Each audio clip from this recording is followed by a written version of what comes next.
नमस्कार दोस्तों, मैं मोहित भार्गव आपका स्वागत करता हूं अपने YouTube चैनल में। तो आज हम बात करने वाले हैं जो LPG की कीमतें हैं वह लगातार क्यों बढ़ती जा रही हैं, सब्सिडी क्या है, सब्सिडी की ज़रूरत क्यों है और सरकार के द्वारा दी जाने वाली सब्सिडी बिल्कुल ही कम क्यों कर दी है सरकार ने, और सरकार झूठ क्यों बोल रही है, और जो सब्सिडी से सरकार को लाभ है तो उसी के बारे में अभी अपन चर्चा करेंगे। चलिए शुरू करते हैं। सबसे पहले बात करते हैं LPG की कीमतों के बारे में। तो LPG की कीमतें लगातार क्यों बढ़ रही हैं। LPG की जो कीमतें हैं अगर अपन देखें पिछले 3 महीनों में तो करीब 200 रुपये उस पर बढ़ गए। तो जैसे दिसंबर में बात करें तो करीब 50 करके 2 बार तब बढ़ाए गए, जनवरी में नहीं बढ़े जैसा आप देख भी सकते हैं। तो और फरवरी में 3 बार 25, 50 और 25 करके 3 बार दोबारा से वृद्धि कर दी है इसकी कीमतों में। जनता इतनी परेशान है कि अगर सिलेंडर ख़त्म हो जाता है तो वह उसको भी हिलाकर देख रही है कुछ बचा है क्या। तो इससे आप समझ सकते हैं कि महंगाई कितनी बढ़ गई है। और अगर अपन बात करें बीजेपी की तो 2012 की आप ये वाली स्मृति ईरानी जी की वीडियो देख सकते हैं जिसमें वह कह रही हैं अगर वह उनकी सरकार आएगी तो उनकी कीमतों में वह कम करेंगे। और इसमें ज़रूर आप 7 मिनट 43 सेकंड और से 7 मिनट 55 सेकंड तक इस वीडियो को आप ज़रूर देखिए। मैं आपको इस वीडियो की लिंक भी शेयर कर दूंगा आपके साथ। अब अपन बात करते हैं कि सब्सिडी है क्या।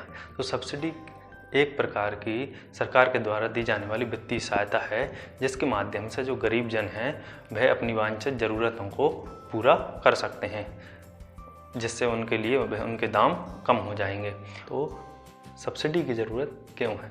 सब्सिडी की ज़रूरत इसलिए है क्योंकि इसकी जो कीमत की लागत होती है और मूल्य होती है उन दोनों में जो अंतर होता है उन अंतर को भर देती है कौन, सरकार। और उन अंतर को भरने के बाद में उसके दाम कम हो जाते हैं जिससे कि गरीब जन उसे खरीद सके। सब्सिडी की बात करें तो सब्सिडी मुख्यतः 3 प्रकार से दी जाती है जिसमें कि सरकार का सबसे ज़्यादा खर्चा होता है।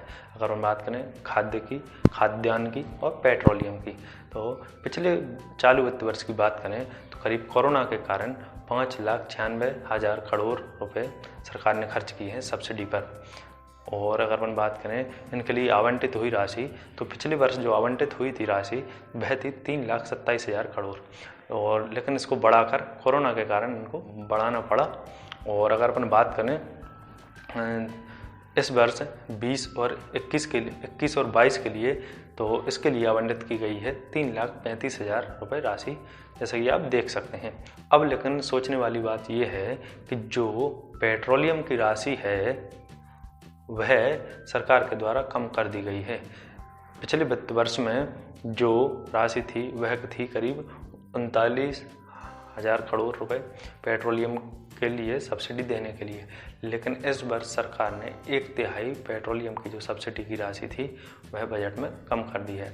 इससे आप अनुमान लगा सकते हैं कि सरकार ने मन बना लिया है कि वह अब आपको सब्सिडी नहीं देने वाली। और अब अपन बात करते हैं कि सरकार ने बिल्कुल ही जो सबसे LPG की सिलेंडर की जो सब्सिडी थी वह बिल्कुल ही कम कैसे हो गई। तो इसको समझने के लिए आपको ये समझना पड़ेगा कि सरकार बहुत तेज़ गति से काम कर रही है, वो भी ऐसे कि जो अपन को समझ में ही ना आए। कैसे कि इसमें 2 चीज़ें होती हैं, एक होता ही है मार्केट प्राइस, एक होती है कंट्रोल्ड प्राइस। अब मार्केट प्राइस जो रहती है वह ज़्यादा रहती है और जो कंट्रोल प्राइस रहती है वह कम रहती है, मतलब कि वह एक सी बनी रहती है जिससे कि जनता को फ़र्क ना पड़े। अब मार्केट प्राइस और कंट्रोल प्राइस जैसे आप इस बात से समझ सकते हैं कि मार्केट प्राइस है 794 रुपये और अगर आप कंट्रोल प्राइस है 600 रुपये, तो आप लोगों को 194 रुपये जो है वह सब्सिडी मिलेगी। इस सरकार के मन को आप इससे ही समझ लो कि इस बजट में उसने पेट्रोलियम की सब्सिडी में करीब 1/3 की कटौती करके मात्र 40,000 करोड़ से 13,000 करोड़ पर उसने बजट बनाया है पेट्रोलियम सब्सिडी देने के लिए। तो इससे भी आप समझ सकते हो कि आपको सब्सिडी नहीं मिलने वाली। अगर आप पटना की घटना को देखें, एक तरफ तो सरकार यह दावा कर रही है कि वह सरकार ज़रूरतमंदों को सब्सिडी देगी, लेकिन दूसरी तरफ अगर अपन बात करें कि जो सरकार के द्वारा ही उज्ज्वला के द्वारा जो कनेक्शन बांटे गए हैं उनमें सरकार ने उज्ज्वला के माध्यम से कैसे कनेक्शन दिए, जो गरीब जन हैं या ज़रूरतमंद हैं उनको किस्तों में सिलेंडर दिए गए हैं। अब अगर अपन बात करें तो उन लोगों के द्वारा ही विरोध किया जा रहा है और वह बोल रहे हैं, जैसा आप रिपोर्ट में देख सकते हैं, देखो ये उज्ज्वला का खेल, खा गई पैसा पी गई तेल। तेल से मतलब ये है कि सरकार ने ये भी बना लिया है मन कि जो केरोसिन में अभी तक सब्सिडी दी जाती थी तो वह भी आपके लिए बंद होने वाली है।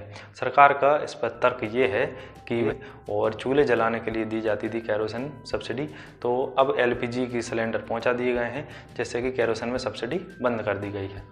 तो आप इस चीज़ से समझ सकते हैं। आपके मन में ये सवाल आ रहा होगा कि आखिर सब्सिडी फिर मिलेगी किसको। तो अगर अभी के हालात देखें तो इससे तो यही सिद्ध होता है कि सब्सिडी अब नहीं मिलने वाली है, और जैसा उन्होंने सरकार ने बजट बनाया है उससे भी यही आभास होता है कि सरकार अब सब्सिडी नहीं देने वाली है। और अब अगर अपन बात करें तो सरकार को सब्सिडी देने से क्या लाभ है। सर बात करें हरित क्रांति की, तो हरित क्रांति में सब्सिडी देकर सरकार ने अच्छी किस्म के बीज बांटे। अब अच्छी किस्म के बीज बांटे तो किसान ने क्या किया, उन बीजों के माध्यम से उत्पादन को बढ़ाया। अब जब उत्पादन बढ़ेगा तो देश की अर्थव्यवस्था को भी लाभ होगा। और अगर अपन बात करें एलपीजी की सब्सिडी की, तो एलपीजी की सब्सिडी भी इसलिए ही दी जाती थी कि वायु प्रदूषण को कम किया जा सके। अब लेकिन सरकार ने मन बना लिया है कि वह आपको सब्सिडी नहीं देने वाली है। और आपको कितनी सब्सिडी आ रही है और कब से नहीं आई है तो आप भी कमेंट करके नीचे बता सकते हैं। तो फिलहाल वीडियो में इतना ही। मुझे उम्मीद है कि आपको वीडियो पसंद आई होगी, और अगर आपने वीडियो को लाइक और शेयर नहीं किया है तो लाइक भी कर दीजिए और शेयर भी कर दीजिए। चैनल को सब्सक्राइब करना बिल्कुल मत भूलिएगा, क्योंकि मैं मोहित भार्गव आपके लिए ऐसी ही इन्फॉर्मेटिव वीडियो लेकर आता रहता हूं। तो फिलहाल वीडियो में इतना ही। धन्यवाद। जय हिंद। वंदे मातरम।